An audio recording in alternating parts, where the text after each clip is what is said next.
Welcome back to Incorporate, the podcast for business owners presented by the UB School of Management Center for Entrepreneurial Leadership, where we dig into the strategies and real-world experiences that help businesses grow stronger and smarter. I'm your host, Susan Steffen, Executive Director of the UB Center for Entrepreneurial Leadership, and I'm joined by our producer, Jordan Lima of Lemur Studios. Today, we're talking about something every business owner depends on, but many business owners struggle to systemize: sales. Not just closing deals, but building a sales strategy that's intentional, repeatable, and aligned with how you actually want to run your business.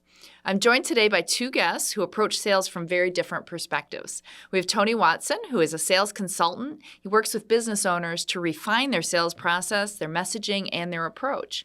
And we have Aaron Partridge. He's the owner of a very growing landscape company who has overseen significant sales growth and has had to turn sales from an ad hoc activity into a real business system. So whether you're doing all the selling yourself or you're starting to build your sales team, this conversation is for you.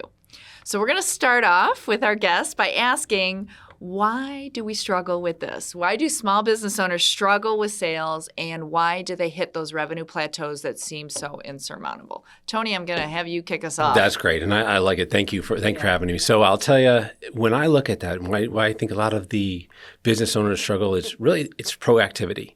They're really waiting for a reactive, right? They're waiting for, am I waiting for the phone to ring? And so when you see that, that's where you see the plateaus, right? Is I'm not doing enough outreach. I'm not going to get the customers. I'm not meeting them where they should be, right? So I'm doing a lot of the waiting for the calls to come. And then I would tell you, when you see plateaus, a lot of times I see it as you got a big customer, right? And this customer came and it takes all your resources. You stop, right? You stop prospecting. You stop going after new business because you're just focused on getting this order out the door.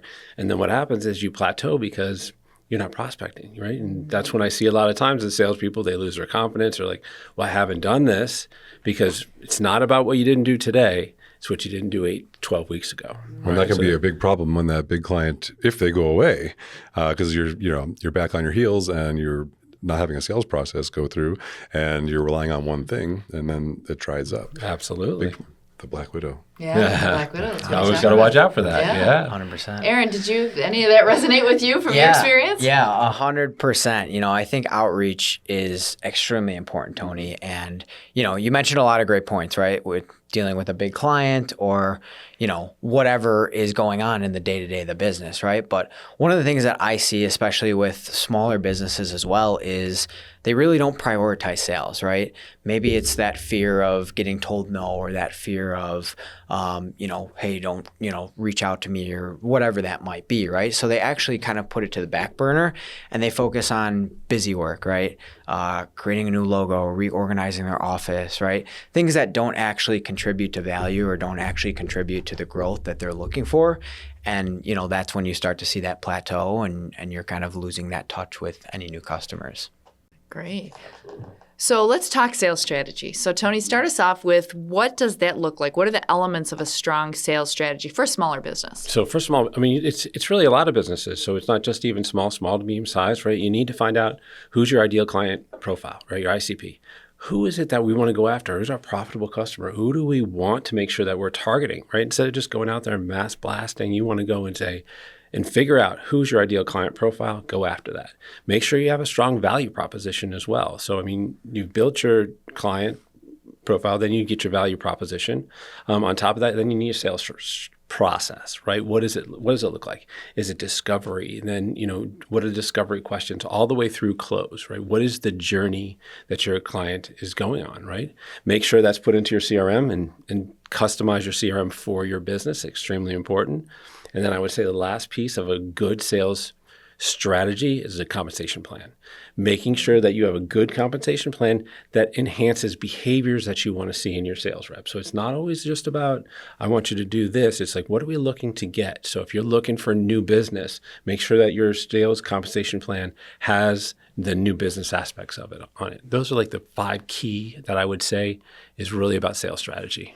There's a lot there, Tony. There's There was so a much lot of on good that. stuff It's there. just that simple. It's just that easy. Simple. If you do that, you're going to have success. It's easy, but it's not simple, or the reverse versa. So I want to dig in on something that you said for a second, because you both said, you talked about prospecting, okay? When we talk about prospecting, we mean going out and looking for new customers, right? And we talk a lot about a sales funnel, and you need to have so many maybe calls or so many emails or however it is that you generally approach getting customers in order to then get so many that respond to you, to get so many that are interested, that so many that maybe ask for a quote or come in and shop, and then so many that actually sign on the dotted line and become customers.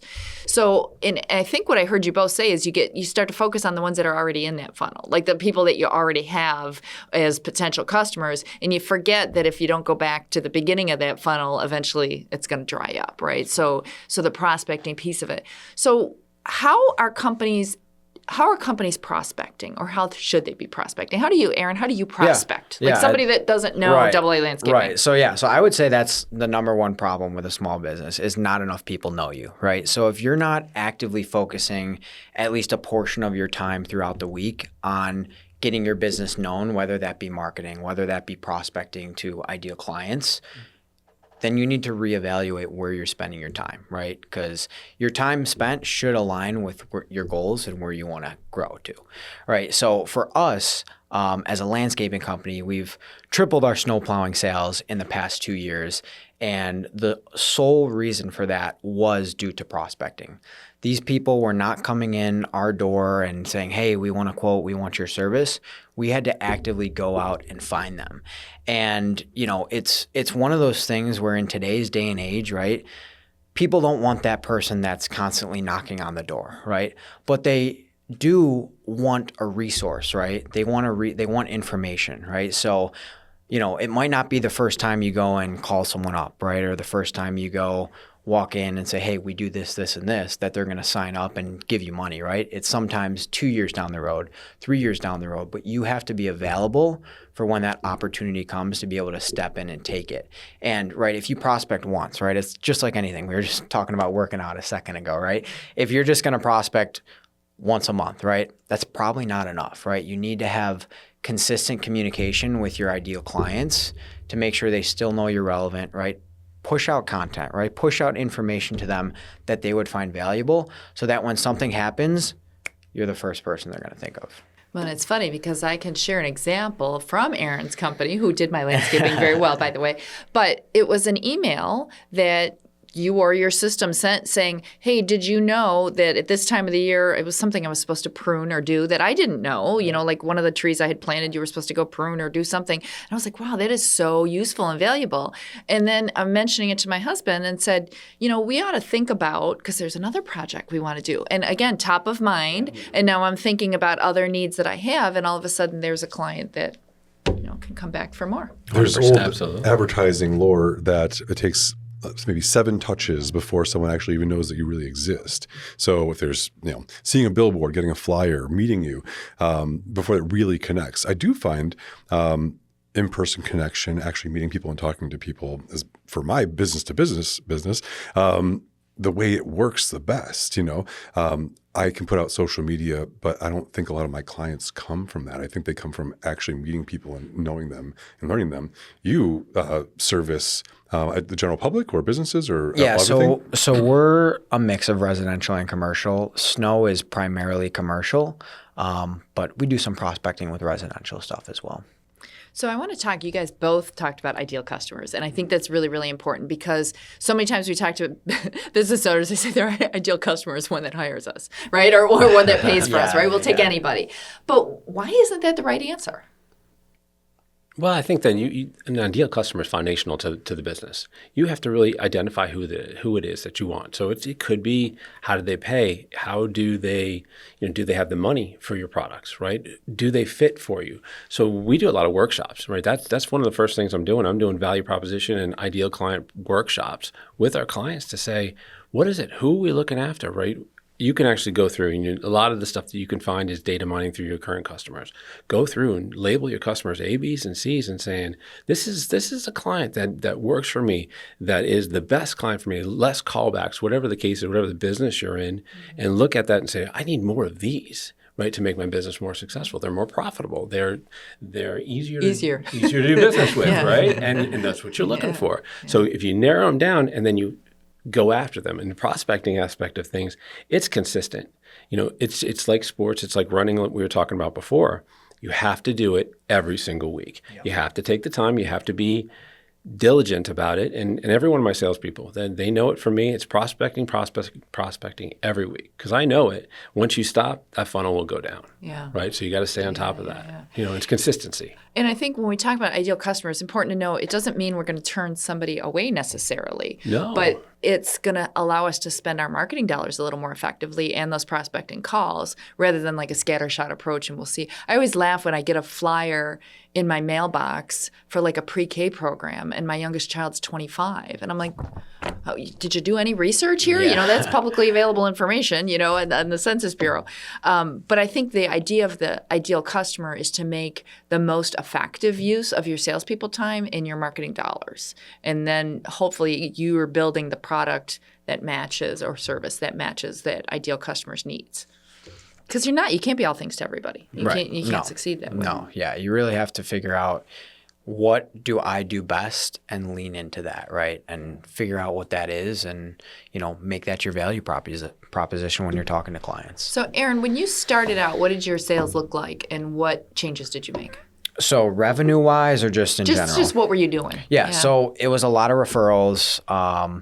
It was really, we were a much smaller company, weren't doing any outbound prospecting, weren't re-engaging with different customers. And it's definitely changed throughout the years and, has allowed us to expand to the point we're at now. Because you've made sales a piece of your daily job, it sounds sales, like. I love sales, right? Like sales, I like sales. I've been to a couple different sales workshops, right? It's one thing I like to role play and practice my conversations with customers and what I'm going to say back to objections and all that kind of stuff. So I would say that's a huge piece of it, right? Is really leaning in and understanding that if you do not sell more of your product, your business is not going to grow. You're not going to make any more money, right? A lot of times business owners have the mindset of, I want to be as profitable as possible, right? And yes, I agree. That is a great mindset to have. But as I've grown my business, having more resources and having the ability to control costs and really, have more income coming through the door to be able to say, okay, I want to put this amount here and this amount here, has given us the ability to become more profitable, right? So that's one of the things that I found in my business is, yes, profitability is super important and you want to be focused on that. But at the end of the day, if you had a $10 million business and you spent $9 million, you're still making $1 million, right? So, even 10% profitability at a $10 million business is better than a $1 million business at a 50% profit, right? So, that's kind of how I look at it. And it's definitely helped us grow because I haven't been so focused on the smaller thinking, right? We've been focusing on expansion and how we're going to grow our revenue and what does the resources look like to get there. Gotcha. So Tony, when you're working with businesses that are looking to improve their revenue, and maybe they're at the point where they're either now hiring a team or maybe other people on the team are taking that role, how do you make sure that they stay authentic with the brand when more people are now in play? Like, so, it went from an owner who knows the business intimately doing the sales to maybe other people speaking on behalf of that business. How do you make sure the brand stays? Well, I think Aaron nailed it, right? So it's role playing. We do a ton of that. So it's consistency every single week. So when you have a good sales team and you have a good sales leader, because it does come from the leadership aspect of things, if you're leading well and your accountability every single week, you're role playing every single week, you're coaching every single week, because there's plenty of time to do that, going out into the field with your reps and being able to see how they do, not save them and be a leader and let them go out there, lead it. You control the call all the way through it, but let them take the aspects of it. But role play consistently back and forth, and there's so many different ways to do it because role playing is very challenging, right? Yeah. But now with AI and the things you can do with AI, there's so many resources out there where you can put in your script, you can put in your discovery questions, and you can really practice and feel very comfortable because it's a confidence game, right? And the more that you do it, the more that practice, the more success you're going to have. Interesting. So 100%. Yeah. Have you done that? Have you used the AI to do it? Well, we've used AI to how to handle different objections yeah. and all that kind of stuff. Just gonna say, Tony, role play at the end of the podcast. I love it. I'm in. Here we Let's go. go. That's Let's great. go. See, But yeah, you guys didn't make me work very hard on that yet, so I didn't have to role play that. it's it's one of the things we actually, we have 2 sales reps now on the team, and it's a requirement every single day to role play with one another. And I'm checking in constantly because, I don't want my sales reps practicing on my customers, right? When they have a lead, when they're trying to bid out a $50,000 snow plowing contract or a $50,000 landscaping job, and they mess up, right? Like, that's a big deal, right? So that's why role play is just super important, so you can practice. And then when that time comes, when you're in the game and you're like, okay, now's the time, you're prepared.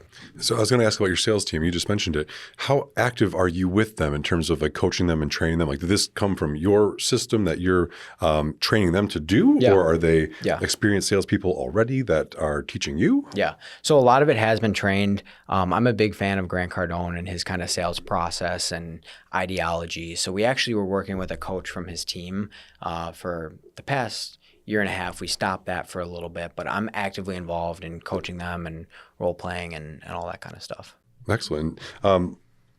Tony, when you are consulting people, do you connect people with salespeople? Do you have a sales team yourself, or are you advising people? I'm an outsourced vice president of sales. So sometimes we have a vice president there, and then I'm coaching them. They're the superstar, and I'm behind the scenes pulling the strings, making sure they're doing all the work so that they're successful. Sometimes I play the role of vice president of sales, where I'm doing the coaching, I'm doing the ride-alongs, I'm doing the accountability every week, I'm doing the sales meetings every week, I'm doing the hiring and the firing. So I work in a lot of different roles in that, but the coaching aspect of it is something I do on a daily basis, right? We talk about time management, consultative selling, because I'm a big consultative selling. That's the practice and the teach that I do. The do you know questions are huge, right? Do you know is something that we ask to get more, wider, deeper inside of our customers. Mm-hmm. But playing those role plays and consistent coaching every single week is something that it's very important to me, right? Because that's what makes them better, right? And it's good. It's good for us too, because we get to learn and find out what their strengths and weaknesses are, and help them become more successful. Yeah, I'd really like to do a role play to show the audience kind of how that looks and how that goes. So if you guys want to save it to the end or whatever you want, go for it. All right, I'll be selling Tony. You want to do that? You want me to sell you, Tony? Sure. Yes. Okay. I want your feedback. I want you to give me some feedback on how I do. So you're a customer. Okay. I sent you over a landscaping proposal for this season. Okay. And I'm giving you a call to follow up on it. Okay. So you just sent it to me, so I've already read it. Yep. So you've read it. You've looked at it. Okay. And I'm giving you a call to follow up. All right. Good. Ring, ring, ring, ring. Hello, it's Tony. Hey, Tony, this is Aaron with AA Landscaping. Hey, Aaron. Nice to see you. Yeah. Hey, man. I was just reaching out. I know I sent over that proposal a couple days ago.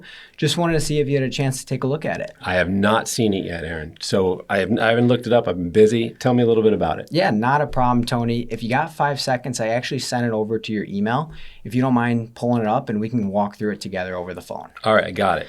Awesome, man. So if you look right at the top, right, we have your planting, and that came to $5,000. We included everything you want, the spruce trees in the back. We're going to make sure everything looks fantastic with that, and that is all taken care of for you in the backyard.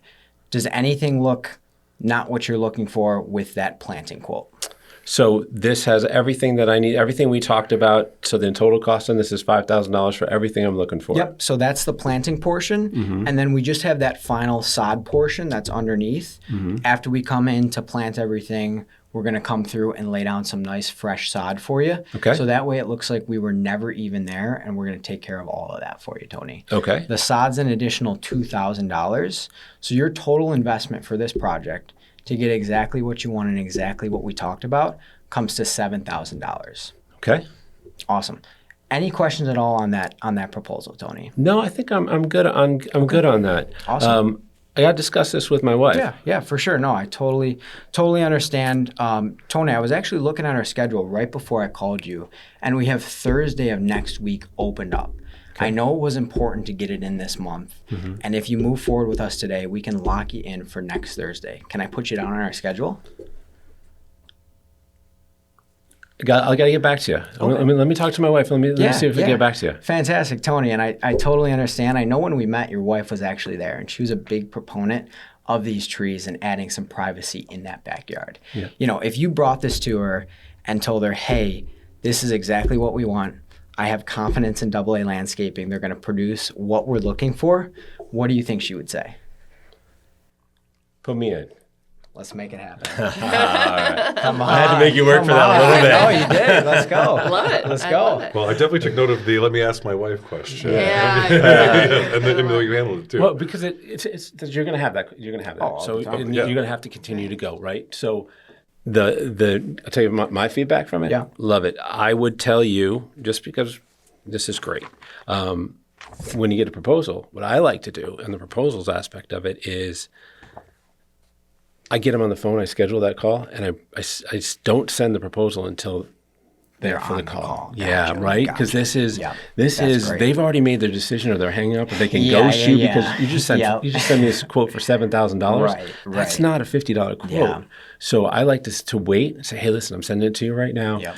Let's open this up together because I want to explain the value of what I'm doing for it. 100%. That's on big one. So, but fantastic, and the whole thing I felt really good, and I'm buying. So Yeah. let's go. Let's go. Well, and Awesome. I like the idea that, because especially when it's something like for your house, and that the time factor is, because you generally speaking, the sooner the better, right? Like you Absolutely. don't want to hear, well, we'll get back to you in 3 months, and all of a sudden it's like, wait, I could actually have this. I could have my yard looking better in 2 weeks. Wow, Yeah. So no. I think that was great. Yeah, and Tony, that was a great point about the proposal. I mean, I think that's crucial. I mean, even just reflecting on some of our past sales experience, like getting in front of the customer and really being able to walk through them, your close rate is going to go way up. And your value, right? Because right now, a lot of times they're looking at and they don't look at the trees. They're not looking at the sod that they go They're right just to looking at the $7,000, number. right? Yeah, right to the final price. But yeah, one thing that, I try to do whenever I'm in front of a client, right, is a mistake I see a lot of salespeople make is they spend too much time talking about what they can do versus asking and leaning into what the client is actually looking for, right? So Yeah. if you go back and listen, I leaned in on the fact that, okay, he had to talk to his wife, but his wife wanted it done, and she was a big proponent on the privacy, right? So I'm not talking about, the spruces are going to be 8 feet tall, and the spruces, Right. they're going to be the best kind of spruces you ever, like, they don't care. No, they don't care about that, right? They Right. care about how it's going to solve their problem and what they're looking to get out of it.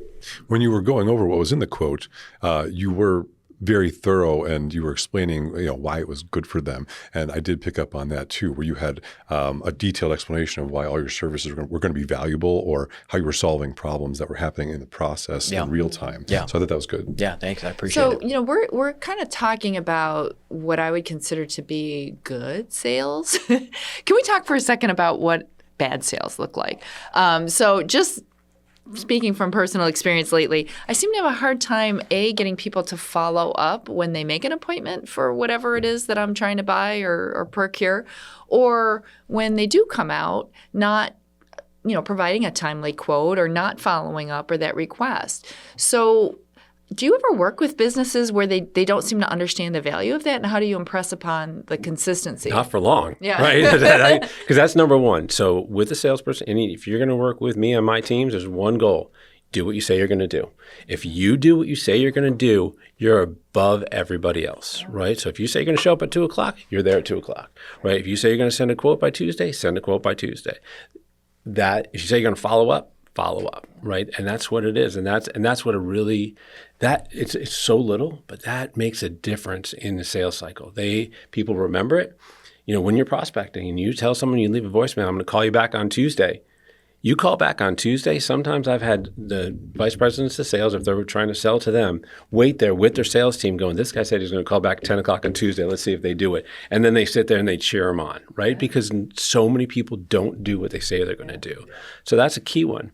One of the points that I wanted to catch on and talk about good sales, and you were talking about it too, Aaron, is the asking why more, right? So active listening, which is huge in the sales and discovery, because all deals are won and lost in discovery, right? But asking the true why. So think about the question 5 times, right? If you can, and you have to go why?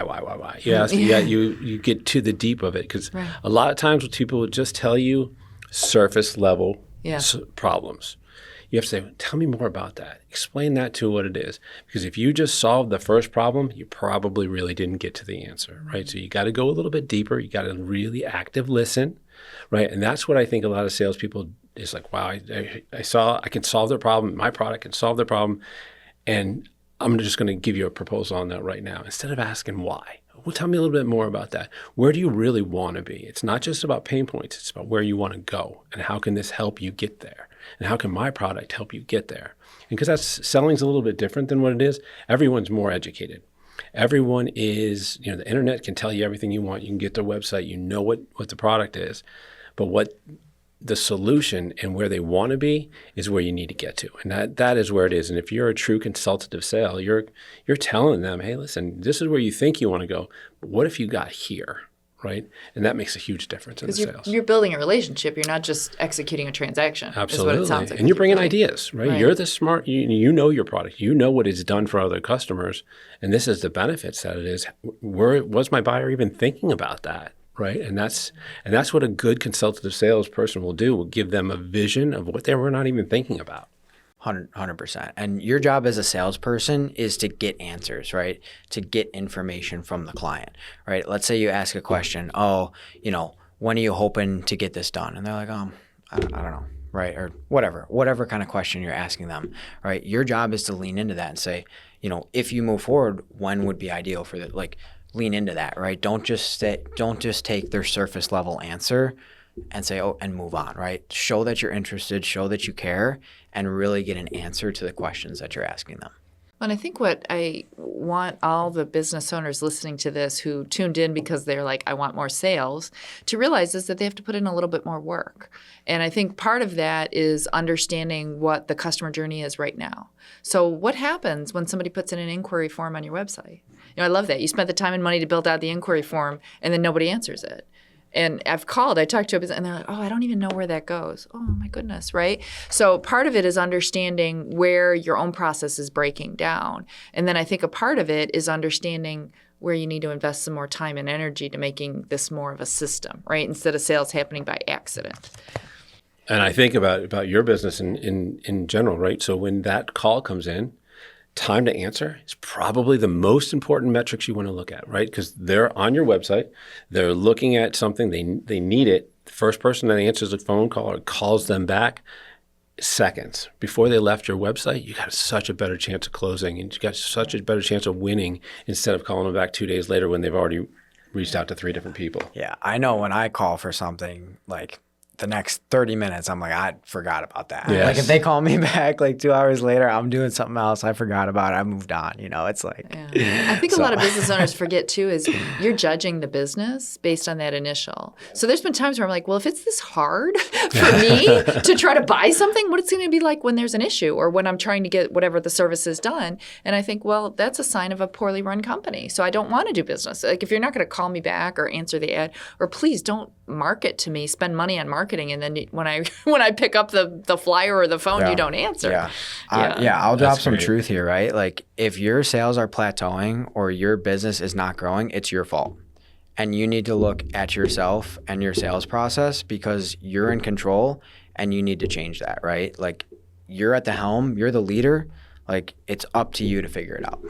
What was the threshold, when your business grew from being maybe smaller, mid-sized to larger, that you decided to take on a sales staff? Like what was that point where you were like, I need people to do this? Yeah. So I've always built the business with the idea of I never want to stay in a single role, right?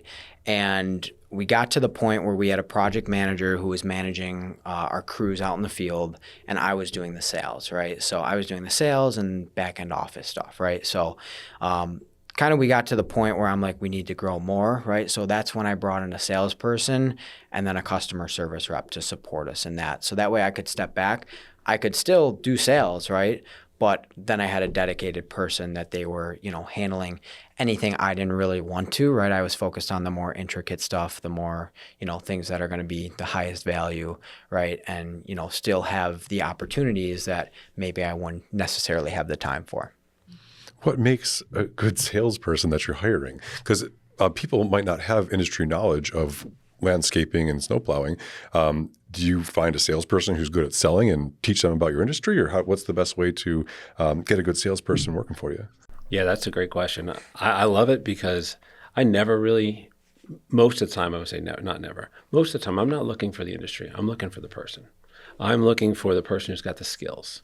I'm looking for, the interview questions. I want to know that they did it before. So if I'm looking for an experienced salesperson, I'm looking for that. I did this. I brought this. I have closed this. Those are the interview questions I'm looking for. Is did they do this? Do they know what a sales process looks like? Have they followed a sales process before?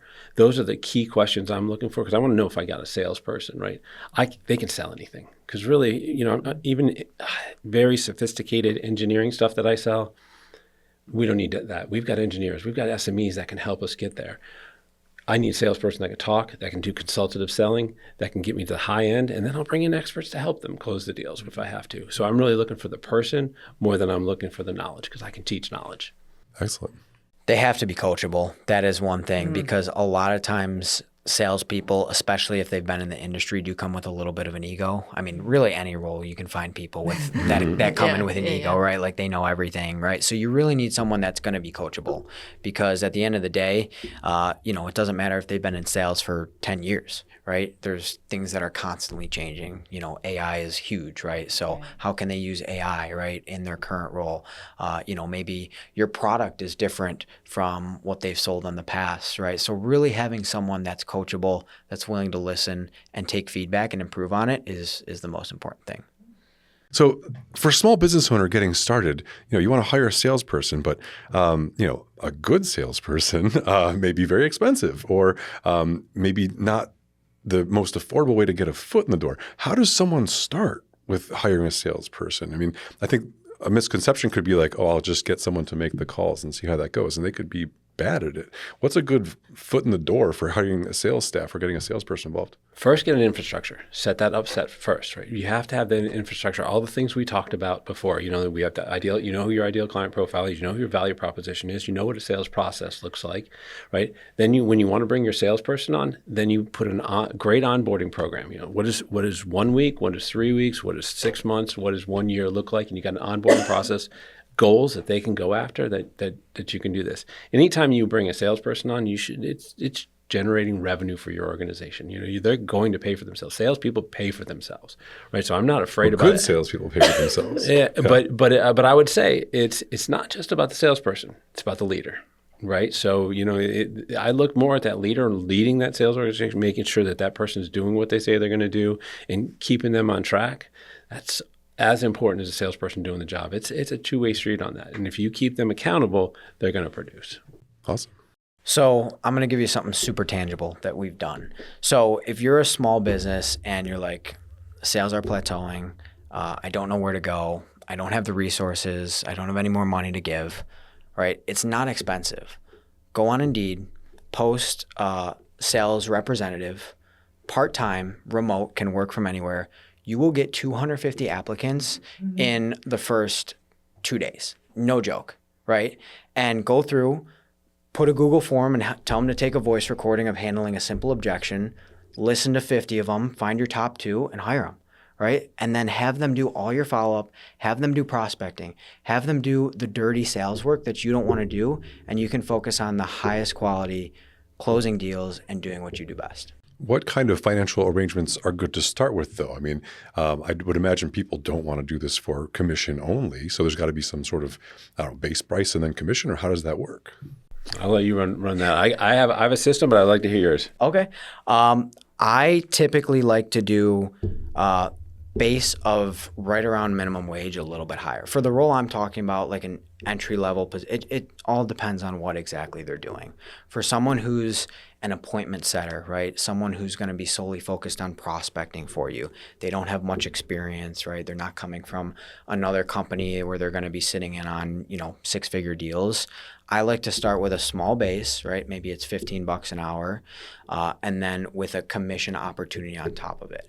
That way they know they're set for the hours they're working, but they also have a great potential if they perform. So that's how I generally do it. Love it.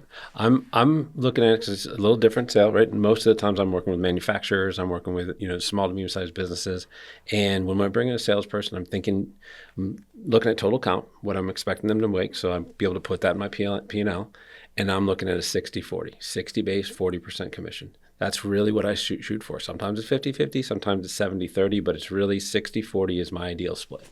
So I'm looking at 40% of their compensation is variable based, and I'm really thinking about behaviors. So what do I want them to do? What am I expecting them to do? And that's the way I write my compensation plans. I want to switch gears a little bit and talk about metrics. So what numbers should a business owner be looking at to evaluate like where the business is at with sales, and maybe also to evaluate their salespeople? Mm-hmm. So I'm looking for activity, right? So when sales are great, okay, so this is actually a really fun conversation, this confidence builder and all those things. When sales are great, I'm still pushing harder, right? So I never take the foot off the gas, right? So that's where you can lessen the dips. They're going to happen, but you're trying to lessen them, right? So its metrics is activity. So calls, meetings, prospects you're going after. I'm looking for quotes that you're putting out there. So how many quotes did you put? Those are all leading indicators of what the business is going to be. So I'm looking at those. I'm also looking at, sales versus quota as lagging indicators more, but I'm really looking at those on a weekly basis. Now I'm tracking them every single week by a salesperson. That's for accountability. If you said to me, right, this is all self-accountability. You said to me, you're going to make 25 prospecting calls a week. I'm checking every single week. Did you make 25 prospecting? You're reporting on it in our sales meeting that we have every week, and you report on the metrics that we do. But those are the big ones. I'm looking for calls, meetings, proposals sent, right, which is in the process proposals sent, because that's important. I don't want you just sending out 50 proposals to people who didn't ask for them, right? So you got to be smart about it, right? But those are the things I'm looking for. So activity-based. Yeah, 100%. Activity-based is crucial, right? Obviously, I also look at like revenue per lead, right? And what each lead is bringing us. And, because you can kind of figure out, right, your quotas and your goals versus those metrics, right? So that is huge. That's what we look at is, okay, how many people do I have to reach out to get X number of sales, right? By looking at, okay, what's my revenue per lead, right? So, metrics like that, like Tony was saying, activity is crucial, right? And you have to make sure that your salespeople are actually being active, because that's probably one of the most important traits, right? You can sit all day and build out a proposal and make changes, but if you're not like the biggest thing customers want is service, right? They want to be served, right? So as a salesperson, serving your customer means making sure you're in constant communication with them. And so I want to touch into what you said, because we're talking about prospecting, we're talking about leads, and now we're talking about activity. And so a couple of key things I'm hearing are you have to do a lot of activity to get through that funnel, which means your salespeople and your business owners, if they're the salespeople, have to be comfortable with hearing no, right? So often we'll hear business owners say, well, I didn't, I'm not growing my revenue, I'm not getting enough, but they're not doing extra up front. And then when they hear a no, it's unexpected. It's a big deal. Whereas the more you're prospecting, the more times you're going to hear no. Right. And then you're okay with it. Right. And no's good. Right. So this is the fun aspect of it. Right. So you talk about how we do this and how do we get the confidence, how we get the salespeople to do things. Right. Our jobs as leaders of sales organizations is to take as much off their plate so they have more time selling. Right. And what I find in a lot of organizations, sales teams, they wear a lot of hats. Mm. Aaron hit it early on, and he said that they'd rather do anything than prospecting, right? Because that's the hardest part of the job, getting hung up on all the things that happen, right? But you have to do it, right? That's part of the job. Now, the other aspect of it is when do you double down on it? And this is the kind of the fun stuff of it, right? So when a salesperson comes up to me and they just closed this deal they've been working on for 18 months, right? What first thing you do? High five them, great, because we celebrate the heck out of wins, 100%. Right? But then what do you do next? Right, I walk back to their desk with them, and I pull out their business plan. Who's the 10 people we're going to call right now, right? Because they're you're feeling good. You are, right? Because you're not going to care if they say no to you. Right. You just close a deal that you've been working on for 18 months. Your energy's high. The customers feel that energy. I push harder then, right? Because that's when the success happens. And it's like, wow, that guy just told me no. Great. Who cares? Let's go call the next one. Yeah, because 100%. success breeds success, but customers can hear the tone in your voice, right? And I say this all the time. It's like, well, I got to close this deal by the end of the month.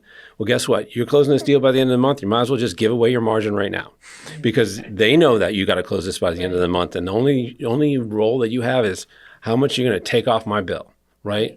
Change that mindset. You cannot be thinking like that. You got to think about, what is the customer journey? What is their customer journey? And following that role. And I think sometimes, too, it's understanding that might be a really long journey, right? So sometimes you didn't close the deal today, but that customer may just not have been ready, right? And may come back. So that's where the relationship building. And you're moving it down the pipeline. If you got a good sales process, you continue to move it down the sales process. And I want to talk for a second about the tool, because you guys have both mentioned CRM, and I want to make sure we're defining that and talking about what it is. So explain to me the tool, why we need a CRM, or if we do, what that means, and how a small business owner could maybe afford it and utilize it. Yeah, I think a CRM is just absolutely crucial, right? So define it first. What's a CRM? CRM is a customer relations manager, right? So it's a system you have. I mean, you could have an Excel spreadsheet, right? That's technically a CRM, but there's a lot more sophisticated softwares out there, kind of suited for different business needs on who your clients are and what your goal of clients. HubSpot's an example of one. I think we use Salesforce. Salesforce. There's a bunch of different CRMs out there, right? So, but a crucial piece is, right, think about someone that you did business with 2 years ago, right? Maybe you had a deck built in your backyard. Maybe you had a fence put up, right? Service business, right? Your house cleaned, whatever that might be. You sold your house, realtor, whatever. How many times since you did that transaction have you heard from the business, right? And that is why you need a CRM. Because one thing that we do at our company is every single year we're calling our old customers. We're calling people maybe 3 years ago who we sent a quote to who didn't move forward with us, right? We're constantly trying to re-engage people who once had contact with our business and maybe they've stepped away for a year or two, right? Because those are going to be your hottest prospects, right? Rather than just going to call someone who doesn't know you. Maybe they've had a positive experience with your business. Maybe they're thinking about something else that they want to do, right? So that is a huge piece. And honestly, that is why a CRM is so important. So you can look it up, right? And see all the data, right? See all the communication history and everything that you need to know about that specific client. One of my big challenges as a small business owner is that the business is very much attached to me and who I am. So the follow-up sometimes I feel like, oh, am I going to be a pest to this person? What's your advice to just getting over that? What's your advice to saying, like, you got to do what you got to do? Yeah. Because I'll take this one. I like it. All right. So remember, sales is not being a pest. Change your mindset. You're helping them. If you don't call them, you're not helping them. Right? So if they do business with you, you get to help them. So I changed that mindset. I'm not bugging anybody. I'm here to help you. If you don't want my help, great. I'm fine with that. But if I don't follow up, I have a responsibility to follow up. And Susan, you said it. You get frustrated with the companies who don't follow up. Right. Your job is to follow up to make sure that I can help you in any way I possibly can. So I think of it a little bit different. So it's never about selling. It's about helping. So if I'm going to look at what they may need and identify areas that we can help, turn on its head. For sure. Yeah. So two real life examples that happened to me. So I posted this on LinkedIn, I think a month or two ago, but basically like this one customer who I gave a quote to, I was following up with them for probably about a year and they did not respond. Voicemails, text, video message, right? Emails, every single channel of communication you can think of. I was following up with this customer. Didn't respond to me for at least 5 to 6 months. Turned out to be a $50,000 project that was our biggest project year to date. And I probably followed up with him 15, 20 times without a response, right? So that's one example of why the follow-up is so important. Another example, kind of going off of Tony's point, one time I was following up with someone and it was like, the wife was interested in the quote, and the husband got on the phone and literally said to me, "Why are you pestering my wife so much?" And I said, "Sir, I appreciate you letting me know that. However, I believe in our product and the service that we provide. And by, continuing to give your wife exactly what she wants, right, with her landscaping, I feel like I'm doing my job, and that's my passion, is I just want to help, right? And he didn't have anything to say to that, right? So it's like, I love it. right? That's So great. it's like, Right. you know, if someone confronts you, say, I believe in my product and service, I think that we can be a fit here, and I want to help you. My job is to help you make the best decision. Even if it's not with me, I want to help you in whatever possible way I can. Well, and I think that the key to what I've heard in these scenarios is that you were actually speaking to them Right. and about their needs and what they wanted, not just sending blanket, here's another email to my mail merge list. You know, it was a little bit more personal and relationship wise. And I know I've been surprised by companies that have reached out that I didn't realize there was something they did that I could use. You know, like maybe I've used them in the past for something different. And then you're truly solving my problem. Like, are you kidding me? You can handle that for me? That's great. You know, I didn't know that, compared to other companies that, you know, don't call me back. With snow removal, do you prospect by, you're just in a parking lot and there's snow everywhere? You say, I got to call these folks up. It's pretty easy right now. Yeah, right. Right. Yeah, I mean, you can do it anywhere, basically. But, you know, we look at, okay, we've stepped up our game a little bit with prospecting. So, you know, in the past, it was, okay, let's just reach out to any property management groups, right? Whoever has a plaza, right? Our ideal customers, right? But now we stepped it up to where we're actively targeting like bigger clients, right? Like Wegmans, University of Buffalo. Let's go. We're trying to do get some snow removal with UB. Our luck could use it. Right? A lot of parking lots. Right. Yeah. Lot like bigger buildings. contracts that can like change the, you know, trajectory of our company, you know, big time, right? Kind of those big time swings, but also not overlooking the smaller opportunities as well. So, you know, it's really just figuring out your process. But like, I would just start with previous customers, right? People who've called you 2, 3 years ago, 4 years ago, right? Start calling them. Hey, you know, okay, you're not interested. Do you know anyone, right? Do you know anyone that would be interested in our product or service, right? So, you know, really anyone can be a prospect. We talked about salespeople not knowing an industry. What about clients or customers not understanding the service? How much does making packages or making easily digestible materials for people, like how does that help people to be informed of what they're going to buy to understand that they need it? Yeah, it's a solution aspect of it, right? For sure. And I do this all the time. It's like we could sell a package or you could sell a product, right? We sell to one of the companies we work with, we sell to schools. And what does this solution give you, right? What is the benefit if you put all of this stuff together instead of just this one product? This is a solution that we sell. So packages are really easy to sell because you're selling an entire solution to a customer, right? And it's easier to understand too, other than you need to know what each one of these SKUs mean. So I'll put packages together so I can make it easy for other people to sell it too, right? So because remember, a lot of times you're in the boardroom and you might be selling a $100,000 package, and you're not the one selling it, right? So you've got an advocate inside the organization that you've been talking to, that you're trying to educate. You've got to make it easy for them to sell it to the boardroom or to the CEO of the company. And so that value to them, you have to make it as simple as possible to say, here is what you're going to get. Here is the value of the process, and let them be able to sell for you. Because not all the time do you get to be there. You want to be there every time, but a lot of times you don't get to be there. So you have to be able to make it easy. So a good quote that kind of incorporates a lot of what you guys are talking about is salespeople stop sales, right?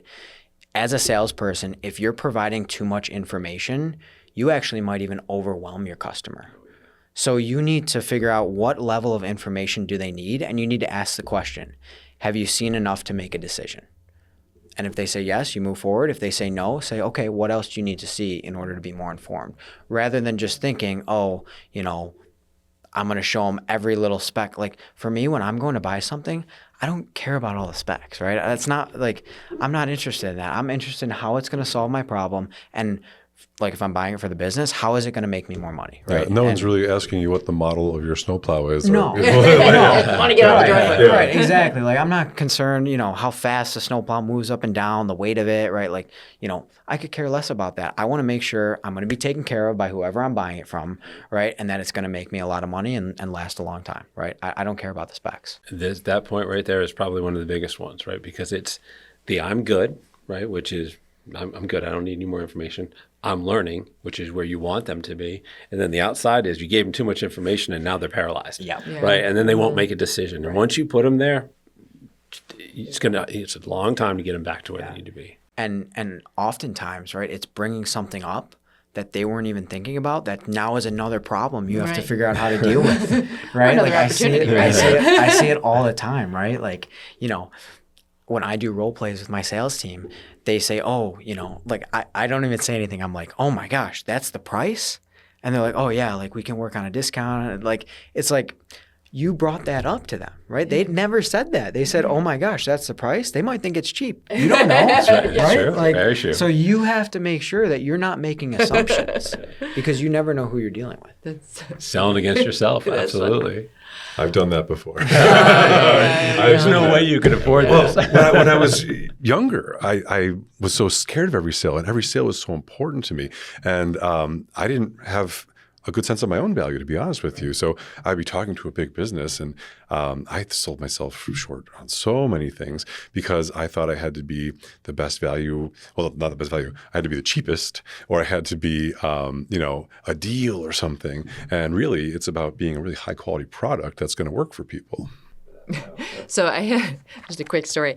I was outside weeding in my front yard this summer, and a little kid on a bike came up with a flyer in his hand, and it was called, I think he called it Ben's trash can cleaning service or something like this. And he walks up to me, this little like 11-year-old kid with the flyer. And for a second, I'm just stunned. Like I'm so impressed because kids don't ask to do anything anymore, that he's got this little business and then he wants me to pay for his thing. And I just had the flyer in my hand for a second looking at it, just like, oh my gosh. He goes, and it's got like $25, whatever. He was like, but I'd do it for $15. And I didn't even say anything, you know? And so I hired Ben, and I gave him the full amount, and I gave him a lesson on why not to negotiate against himself.